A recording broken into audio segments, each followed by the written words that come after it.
All right. Well, welcome everybody. Thank you so much for coming. So today I'm going to be doing a presentation on mindfulness, and I'm going to share with you, I'm going to share a little bit about myself first, and I'm going to share with you a bit about what mindfulness is to me. That's all I'll say for now. So a little bit of housekeeping. If you can all stay on mute, if you can sit comfortably, that would be really good. And if you want to have your cameras off, that's absolutely fine as well. If you want them on, there will be times when I suggest that you turn them off. So I'm going to introduce myself because I know some of you know me, but there's probably bits about me that you don't know. So I'm going to give you a little bit of a background. So I'm Vanessa. Originally, I'm from the UK, and I've been living in New Zealand for 23 years. And for the last 10 years or so, I've been a parenting specialist and a life coach for about the last 3. And I'm just going to give you a summary of my story. Normally, obviously, a story has a beginning, middle, and end. So I'm just going to dive straight into the middle. And the middle is now, my life right now. So we're about 4 months into the year, and my life is all about balance. I managed to reflect and check in with myself, and it's about being able to manage to focus on everybody and focus on me. So I have enough time and space for everyone in my life, including me. But that's not how my life's always been. At the moment, my life, I'm happy, I'm content, I have purpose, I have focus, and it's like really, really wonderful, but it hasn't always been like that. So I'm just going to wind back 4 years. And 4 years ago, I suddenly realized that there was a me in my life. And I know lots of people can resonate with kind of not actually being able to think about yourself. But I actually got my head above water. I started to think about myself. And that's when everything changed for me. That's like the tide started to turn. So if we go way, way, way back when, I got married, I had kids.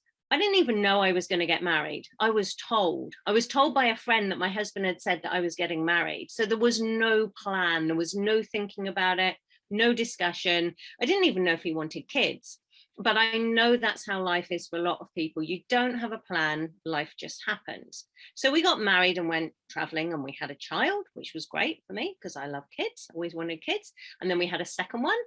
And that's when I started to lose my life. Life had got out of control, and the kids were really, really hard. And many of you know what that's like. So whether you have kids or not, you get head down into work. Maybe you get married, maybe you have kids, but you get stuck into work, you get on the treadmill of life. And we'd moved to New Zealand, so we were away from support and family. And we started a new life. We bought a motel. And for any of you who've had your own business, you know that like means working a lot of hours, working really hard, which we did. However, the other thing is it was all about the future. Happiness for the future, preparing for the future. Everything was about the future. Now was purely for survival. And I know many people can resonate with that. There wasn't any now. And that's how my life was, completely bogged down with the day to day. And there's the future over there. And this is what we're aiming for. What actually happened was we sold the leasehold of the motel and we moved away. And I actually thought my life was going to start. I thought that was great. But actually, then my life came to a grinding halt. By now, we had 3 children. The third one was about 1 when we moved. And then suddenly, I was widowed. And on top of that, I'm now pregnant with my 4th child. So now I've got 2 children, age about 6 and 8, on the spectrum, a 1-year-old, and I'm pregnant. And I've just moved. And I'm in New Zealand, the other side of the world. So life just got tricky. I didn't have a good childhood. It was like life was hard. Life wasn't great as a child. And now I'd entered another rocky road. But what is interesting is that my difficult childhood actually served me in good stead. I built up resilience. And I didn't even realize, but in hindsight, I started mindfulness. And I didn't know what it was at the time, but I developed strategies. I'd also become a very positive person. So now I'm in New Zealand, I'm bringing up children on my own. There's no me. I'm using all my mindfulness strategies, as I say, not knowing what it was at the time, but everything that I'd learned as a child. And then, you know what? I was waiting like for someone to rescue me, to be there for me and support me. And I'll just say this, if anyone out there is struggling and stressed and you're hoping someone's going to come and rescue you, guess what? There is someone, and it's you. And I was just head down, and then suddenly I realized there's a me, and I didn't need someone else to rescue me because I was there for me. And if no one else was going to ask how I am, well, I was going to do it. And the best thing about having me as my main support person was that I have never let me down. So I became my own resource. So here I am, and this is where mindfulness comes in. And I want to share my view of mindfulness because I started looking after myself. I started caring for myself when I started life coaching. I found out what self-care was. I started to put myself first. And what was amazing about that, I'll just share before we go into mindfulness, is a lot of people think it's selfish to care for yourself, you know, like first. But I just found it was the most amazing thing, you know, because I have been giving to my kids, my parents, my work, my partner, you know, beforehand, my friends, my dog, anybody and everybody. And my barrel was empty. I was scraping the bottom of the barrel. And it was a little bit like, you know, when you have a cup of tea and you hadn't even, you just waved the tea bag almost over the water, and the tea was so weak. And then every time you give to somebody, like there's just no strength in it. It's so weak. And what happened when I started doing self-care was it's like having the strongest cup of tea. And if I gave a bit to somebody, I still had absolutely heaps left. It wasn't diluting what was left in the slightest. So that analogy might not work for everybody, but I know everybody talks about having a full cup, and that's how it works for me. I use a debits and credits system. What gives me energy? What takes energy away from me? And one of the big things is mindfulness, and mindfulness gives people energy.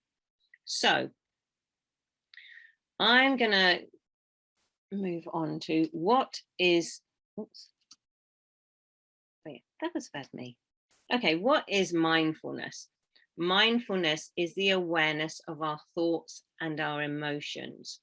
So to be the observer, it's almost like you step outside and you can be the observer of your thoughts and emotions. And the aim is to stop you getting caught up in the runaway mind. So I know a lot of people who are what's called overthinkers, and their mind just runs away with them, and then you become overwhelmed by emotions. So mindfulness is to stop that mind, to develop some self-compassion, and to take back control and look at what influences you. So you create awareness of yourself and others. So imagine you got the outer situation of your life, and it's a lake. I think this is an analogy by Eckhart Tolle, but you have a lake. Some people use an iceberg as an analogy, but with a lake, think of the surface of the lake, and sometimes it's calm and sometimes it's really rough, and you know the wind's blowing and it's all stormy, or you've got seasons and you've got you know, rain coming down, you've got snow coming down. So that's the surface of the lake. But deep down, not just below the surface, but deep down, that lake is totally undisturbed. So you're the whole of this lake. And that's what he says. You're the whole of the lake, not just the surface. And imagine, don't be at the surface where it's all rough and it's by the storms and you can get knocked about. Go deep down, and right down, the lake doesn't move. It's as still as you like. And so mindfulness is about deep diving down into that undisturbed bit at the bottom. That's where we want to be. That's the calm bit. So mindfulness is paying attention in a particular way. It's about paying attention on purpose in the present moment, and it's about being non-judgmental. There's been discrepancy when I researched who started mindfulness. So one of the people was John Kabat-Zinn, and he says mindfulness is a means to cultivate positive mental health. It's a way to create awareness, internal and external. For mindfulness, you need a growth-orientated mindset to create this self-awareness and self-discipline. The aim is to become non-judgmental, not just of ourselves, but of others and of situations, and to begin to live life in the present moment. And that means we have to quieten all the unhelpful thoughts, all those thoughts you've got that run away, the repeated ones, the ones that come from past experiences. Because it's interesting how in today's world, our wanting of things, our continual want is causing us stress. So in summary, mindfulness is a deliberate focus on our senses, and we pay attention to ourselves with loving kindness, and we quieten the mind. And the version that I'm going to show you today and that you'll experience can be done anytime, anywhere. And so this leads me on a little bit to the difference between mindfulness and meditation. I just want to look at them both, because I couldn't get into meditation. In fact, I had a client recently and he said to me, he said, I really want to meditate. I've tried meditating, but I was sitting there and I just couldn't do it because my back is so sore and I was so uncomfortable. And I said, no, well, then you don't have to do it like that. So meditation is to calm the mind and to pay attention. However, meditation tends to be more structured, like regular. Quite often it's guided and quite often longer, without any disruption, and you're heading to a deep level. That's the same, very deliberate and very internal. But oops, I didn't mean to do that. So the thing with mindfulness and the way I'm doing it is there is no right or wrong. There isn't a structure, because the aim is to stop the mind and the aim is to have control. And I feel with meditation, there's a lot of people worried about whether they're doing it right. And we just got to take that away. We can't have this thing where you're stressing about doing it right, because the whole point is to not stress.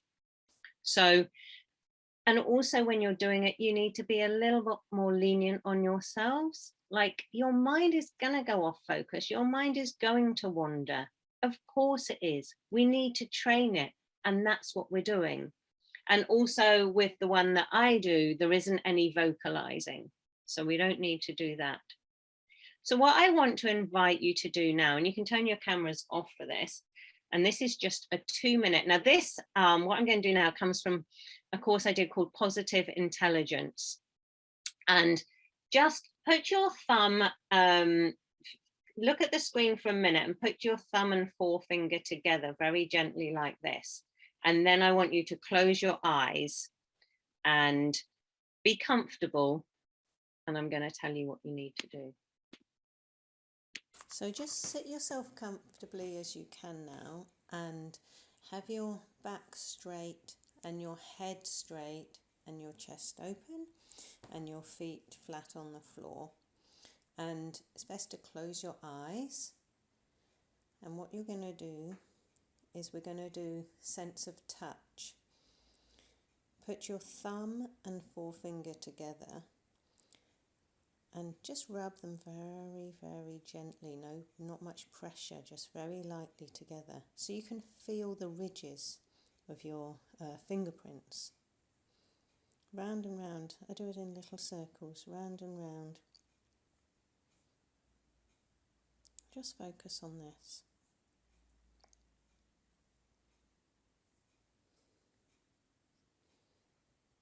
And now get one hand and put it against the other hand and put your fingers together And rub all the fingertips from one hand with the other hand very, very gently. And really focus on it with plenty of attention. Really feel what you're feeling.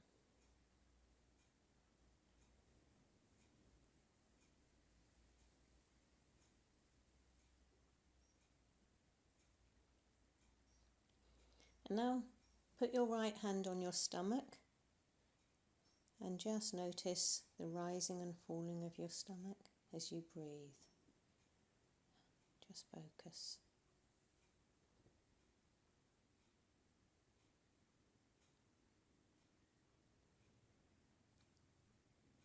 Focus on your stomach and your hand and the rising and the falling.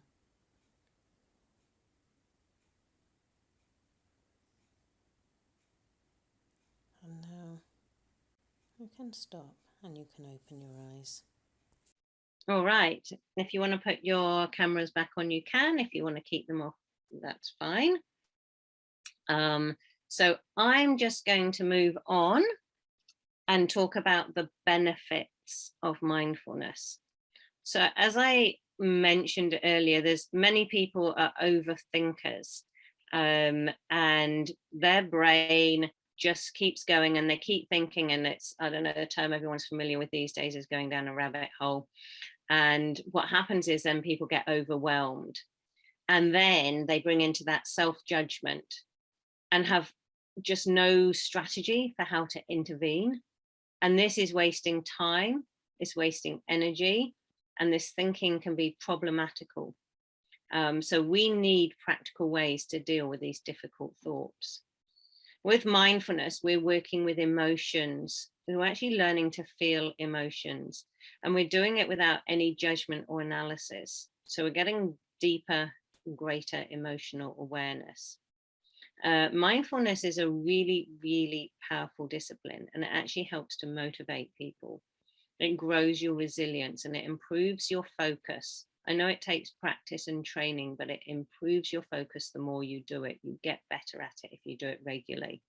And from that, you can develop wisdom and insight, and you develop real authentic self-compassion. And that's what we want. So over time, it is both mindfulness and meditation. It's all much the same thing. It's been proven to reduce stress and anxiety. And at the moment, there's just so much stress and anxiety. So we really, really need as many strategies as we've got to try and do this. It relaxes the mind, it reduces your stress, it controls anxiety, so actually reduces blood pressure. It enhances your self-awareness, which obviously is going to lead to better self-regulation, better social consciousness and effectiveness. It improves your focus. It promotes emotional health. It assists with pain management. It can help reduce memory loss. Importantly, it improves sleep. It helps you become more relaxed, which means it's easier to sleep. And it's even been shown to help with managing addiction. So mindfulness can increase self-acceptance and reduce judgment. So helping us realize that we are perfectly okay just as we are, right here, right now. There was a Vietnamese Buddhist monk who describes mindfulness as a time-proven discipline that enables profound personal growth and improvement. So where does all that get us? It can get us to healthier relationships because we have reduced reactivity. So we're not going into fight mode. We're not all tense and annoyed and angry. So it's less threat on our relationships. And we have tools to respond rather than reacting. And then we have like better feelings of joy and freedom, because mindfulness and meditation, they both help us experience natural feelings of joy, of calmness, and of freedom. And that really helps your health. Our health these days is health's getting worse because of stress. Stress is causing so many health issues. It helps our understanding as well of how we work with difficult thoughts and emotions. We can actually step out of ourselves and get some distance between ourselves and our thoughts and emotions. And as I said, increased self-awareness, better emotional intelligence, so wisdom, and it makes challenges easier in life. Like everything's simple and everything feels more rewarding. So how does it work for us? Consider, right, that we spend, and this is research by Daniel Gilbert, 50% of our life on autopilot. Mindfulness, what it does is it helps you connect with yourself. So you actually get to spend quality time with yourself. And then you can find the inner joy and happiness within you. We have such busy lives, we don't stop and spend time with ourselves, like not for a minute.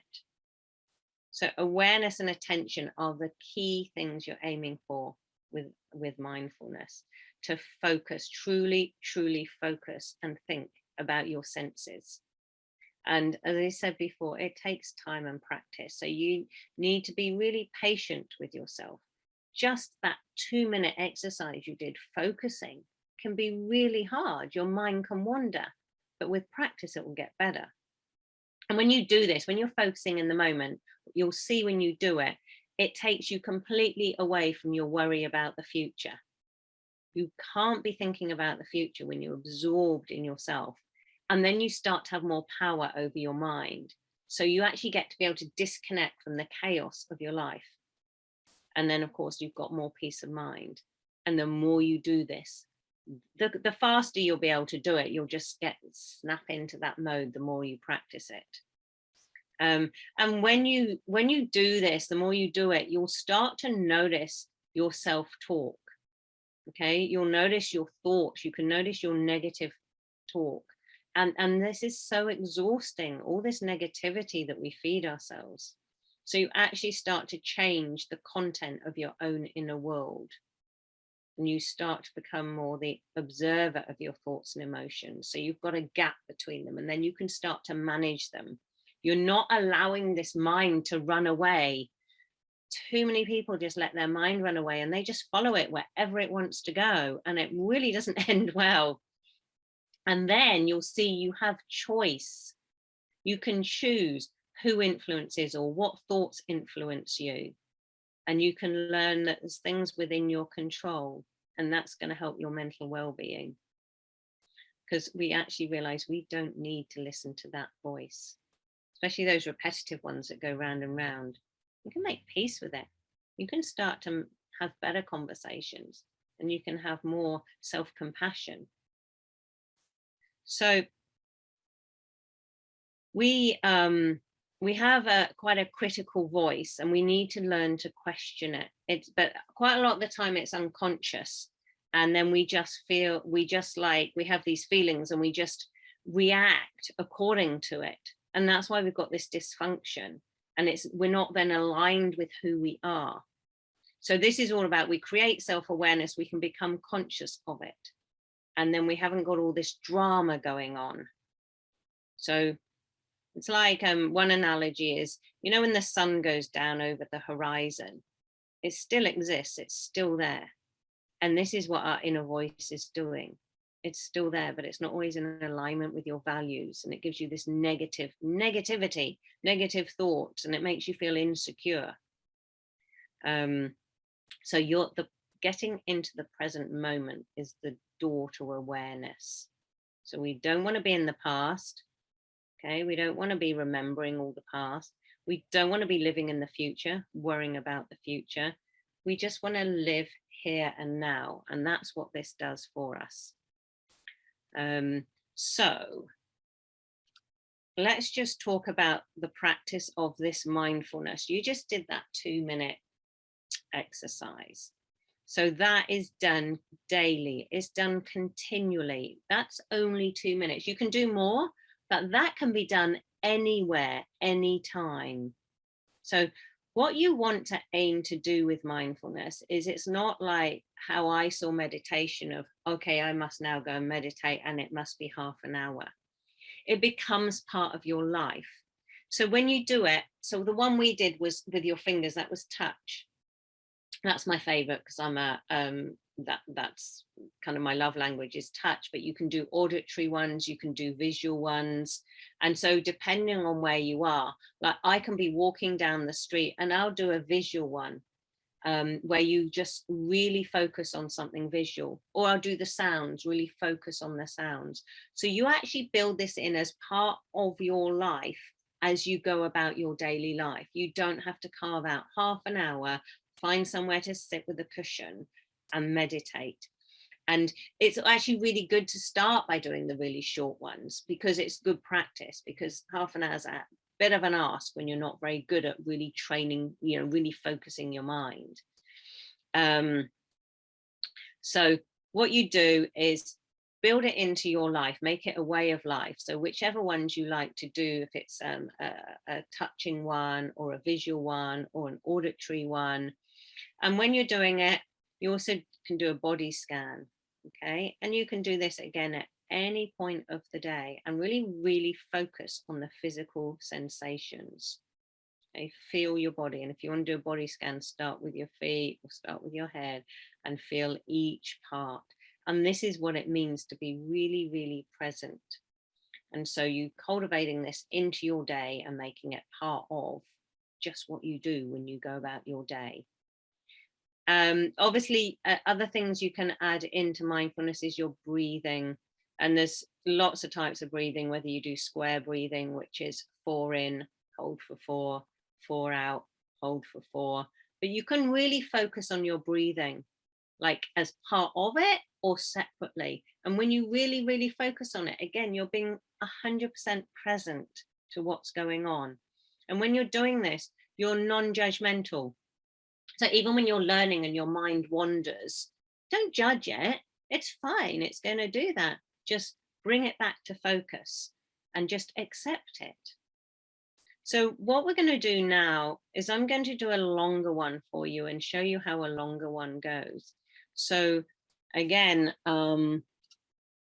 if you can just, if you're all sitting comfortably, turn your cameras off and close your eyes.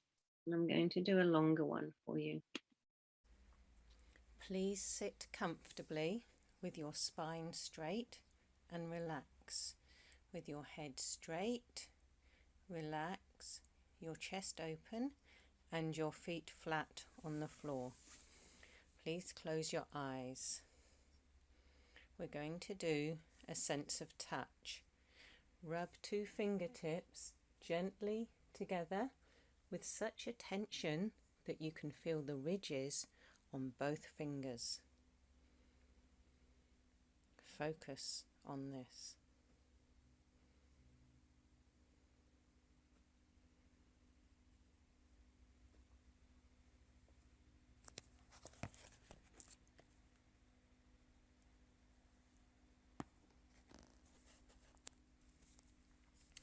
Now rub all the fingertips of one hand gently against the fingertips and palm of the other hand, and notice all the sensations as you do this.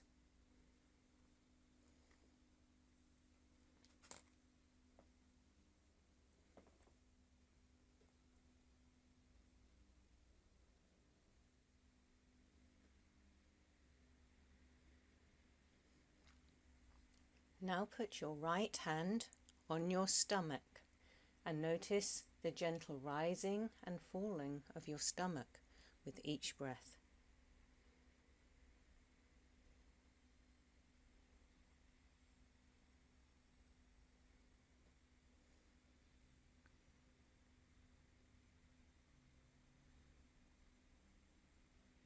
Your mind may wander as you do this. Try to focus on this.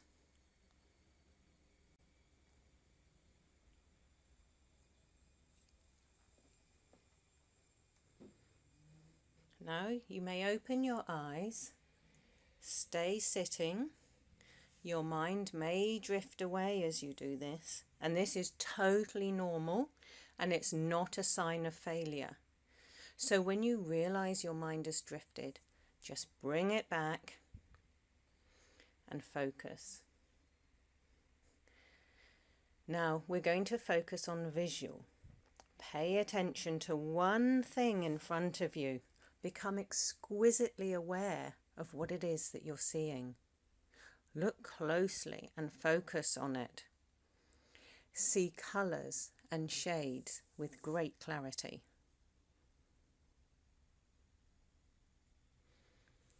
See textures and shapes in great detail.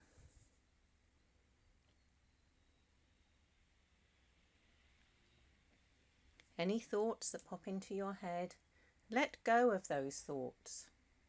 Now you can shift your attention to something else if you want. Really focus on it. See it in great detail. See colours and shades with great clarity. Focus and see textures and shapes in minute detail. Any thoughts that come into your head, let go of those thoughts. Now we'll shift to other senses so that your visual isn't distracting from other senses. So now shift to a diffused, soft visual, so you sort of tune it out.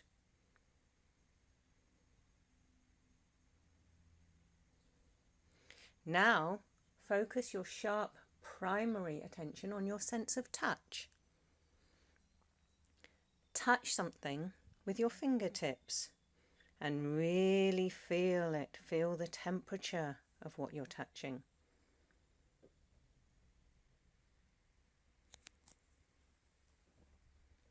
Now feel the texture of what you're touching.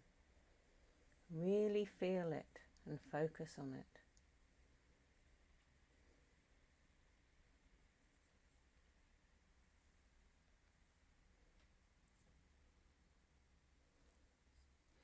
Move your fingertips so you can really feel all the nuances and sensations of the touch through your fingertips.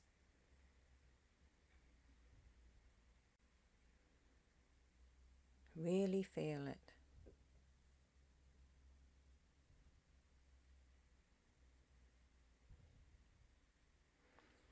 Let go of any thoughts that you might be having.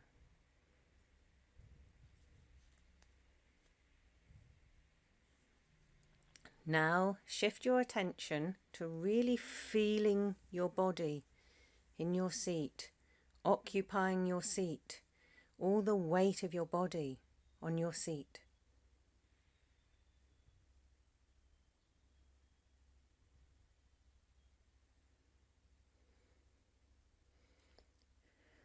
Feel the weight of your hands, your arms, your elbows, wherever they are resting.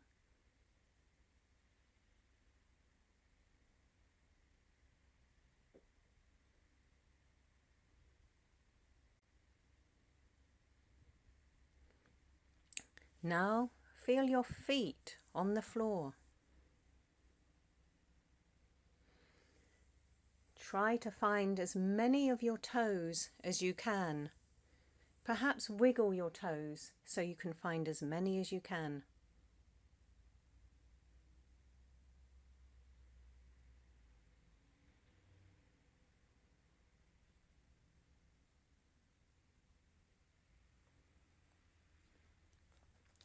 Notice your breath now. Notice the rising and falling of your chest or your stomach with each breath.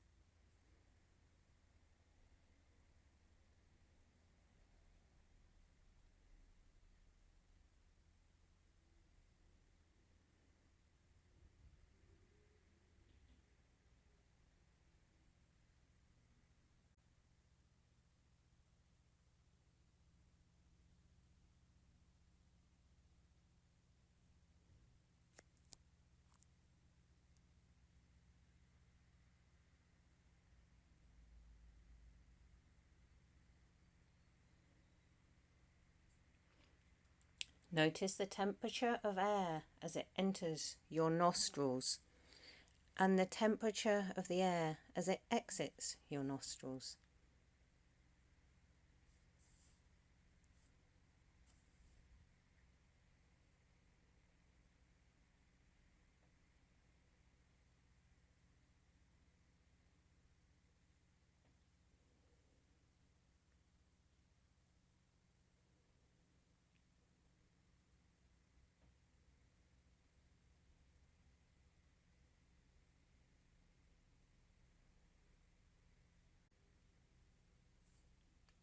Notice the rising and falling of your chest or stomach with each breath.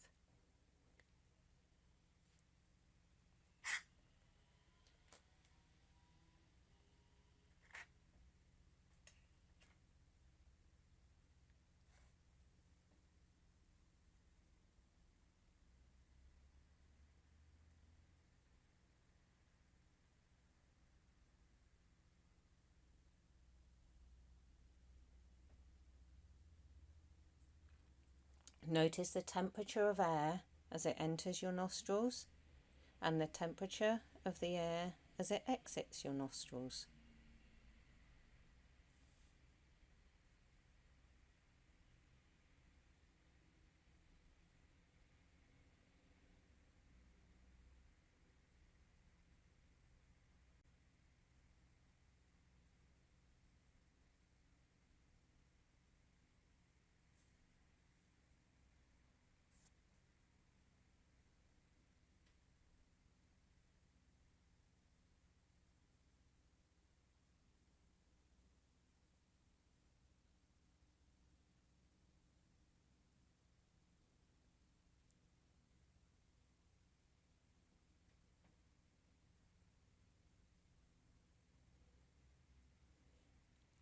Now shift your sharp, focused attention to your sense of hearing. Hear the furthest away sound that you can hear.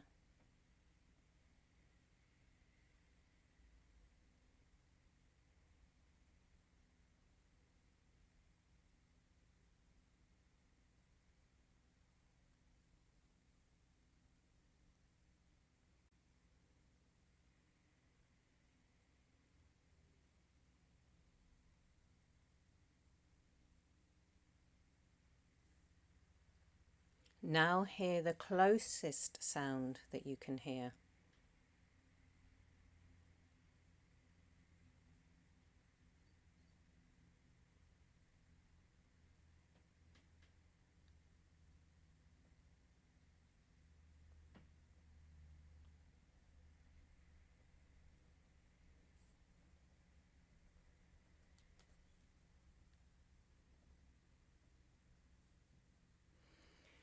If you haven't heard your own breathing, hear your own breathing now.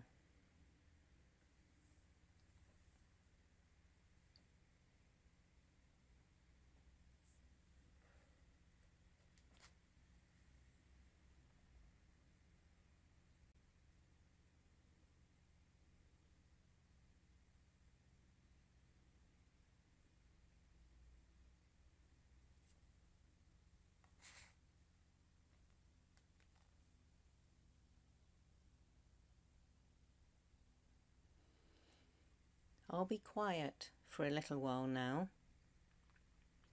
Keep focusing on your senses. Focus on your physical senses, and any thoughts that they come, notice that they come. Then refocus on your senses.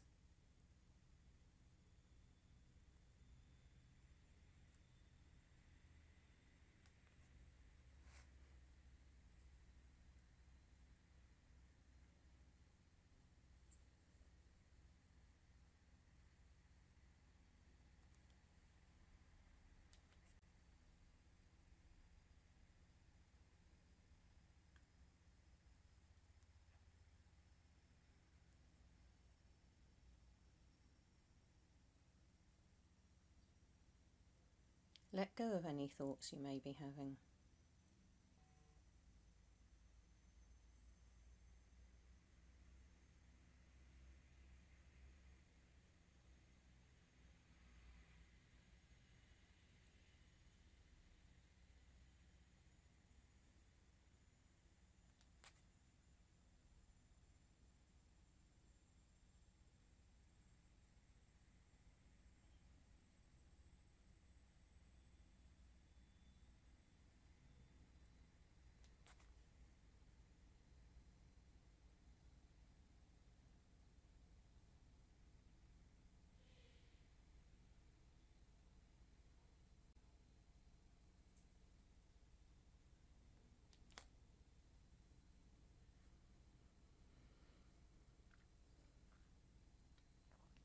Let go of any thoughts you might be having.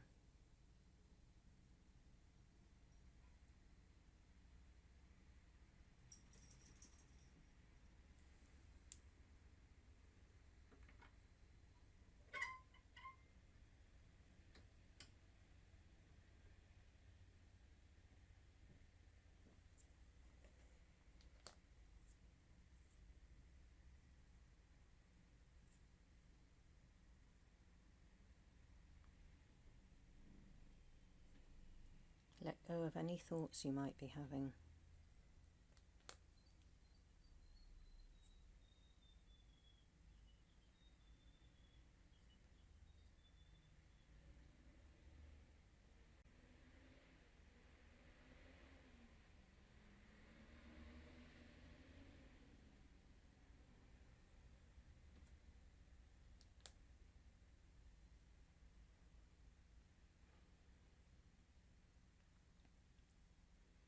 Really focus on your senses.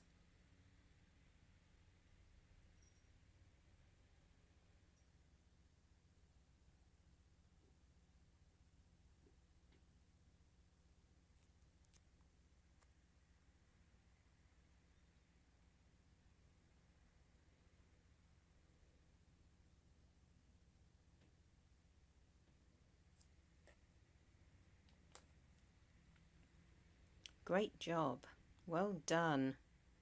Really, don't judge yourself for every time your mind drifted away. This is totally normal and it happens to everybody. And it takes a lot of practice to maintain your focus. All right. So that was quite a long one, and I'm sure your mind wandered quite a lot through that. I found it very relaxing. Takes your mind away from everything that's currently going on. So if you want to put your cameras back on when you're ready, and I just want to conclude now, I'd actually like to invite you to pop into the chat any standout things in conclusion that you got from today.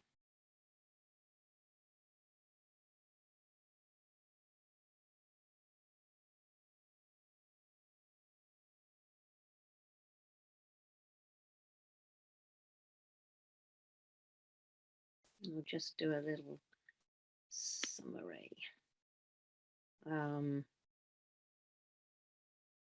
So the things to remember that this is all about focusing the mind and eliminating distractions, and to be really gentle with yourself as you learn to do this. We're so used to letting our mind get carried away, and it's going to happen, but this teaches you compassion, to be kind to yourself and bring yourself back to it. And the other thing is to be doing this. You can do the 2-minute one, the finger one, or an auditory one, or a visual one for 2 minutes, and you can do it every hour. And it just brings you back to a sense of calm. I think if you've done some longer ones and you've learned, then the 2-minute ones, you can quite quickly get back into that state. Heightened sensations, becoming aware of sounds. That was an interesting one, wasn't it? When you listen to the far away sounds and the close sound that you normally don't even notice. The smells, yes, the air around you. And you've never felt the ridges of your fingertips before. That one still fascinates me. Just gently going round and round. And yeah, thank you. Anybody else? Was so you were so relaxed you were falling asleep. That's wonderful. That's wonderful. I'm wondering, did your mind wander as well, or were you no? Oh wow, well done you. Okay, that's fabulous. Anybody else? Any other takeaways from this? And I'm curious, does anybody feel that you'd be able to bring this into your everyday life, maybe just the 2-minute ones? Yeah, yeah. I wondered, even my mind wondered. I needed the voice, come back, but don't worry about it.